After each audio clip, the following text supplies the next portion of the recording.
uba ufuna uadvertisela something something like cap, shirts, shoes, trousers, waistcoat, whatever, talk to me. Uzawundithumelela fake phaa kuPep le nto ufuna uyiadvertisela, ndiyithwalwe ndim ubuqu bayo, ndiyi-advertise emva koko izowuthengwa.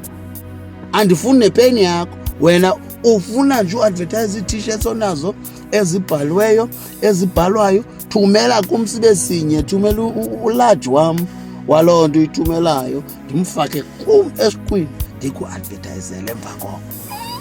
Hayi licebele ubone uba kuzunanazela abantu emva kakho na. Ndiyayazi ke abantu abanintsi siyabanceda kwento, bagqiba umntu avala umlomo mba angakhe atsho noba agqibele uthi enkosi ngalaa mini wayibonile uba kukho ividiyo kabone ngoyibhizinesi yakhe iyahamba, kanti hayi nguPleasure lumenzele elo cebo elo.